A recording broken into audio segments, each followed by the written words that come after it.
പാലെങ്ങും തിളപ്പിക്കാൻ വെക്കാം ആദ്യം തന്നെ. ഇതൊരു പരീക്ഷണം മാത്രമാണ്. ഇതെങ്ങും കണ്ട് പഠിച്ചതല്ല കേട്ടോ.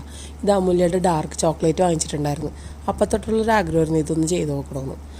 അപ്പം അങ്ങനെ ചെയ്തേക്കാമെന്ന് വിചാരിച്ചു. ഡാർക്ക് ചോക്ലേറ്റ് 2 പീസ് ഞാൻ കണ്ടല്ലോ, പീസ് നല്ല രീതിക്ക് മുറിച്ചെടുത്തിട്ടുണ്ട്. പിന്നെ 3 സ്പൂൺ, ചെറിയ സ്പൂൺ കേട്ടോ, പഞ്ചസാര ഇട്ടിട്ടുണ്ട്. ആവശ്യത്തിന് ഇട്ടാൽ മതി, അങ്ങനെ 3 സ്പൂണൊന്നുമില്ല. പിന്നെ പാൽപ്പൊടി വാങ്ങിച്ചു ഒരു 10 രൂപയുടെ, അതും എടുത്ത് പൊട്ടിച്ചിട്ടിട്ടുണ്ട്. ഇതെല്ലാം പ്രതീക്ഷ അടിപൊളിയായിരിക്കുമെന്നാ, അവസാനം കാണാം. പിന്നെ അതിനിടയ്ക്ക് ഞാൻ ഒരു കാപ്പിയും കൂടി വെച്ചായിരുന്നു. കാപ്പിക്കും കൂടിയുള്ള പാൽ വെച്ചിട്ടുണ്ടായി. ആ കാപ്പിക്കുള്ളത് ഒഴിച്ച് വെച്ച്. പിന്നെ ഞാൻ ഇളക്കണ്ടോ, അടിപൊളിയായിട്ട് ഞാനിരുന്ന് മിക്സ് ചെയ്ത് കണ്ട നന്നായിട്ട് അലിയുന്നുണ്ട് കേട്ടോ. പക്ഷേ ഈ സത്യത്തിൽ ഇതിനേക്കാൾ അടിപൊളിയാക്കായിരുന്നു. ഇത്രയും ചോക്ലേറ്റ് എടുക്കണ്ടായിരുന്നു. പക്ഷെ എനിക്ക് ഇഷ്ടപ്പെട്ടു കേട്ടോ, ഒത്തിരി ഇഷ്ടപ്പെട്ടു.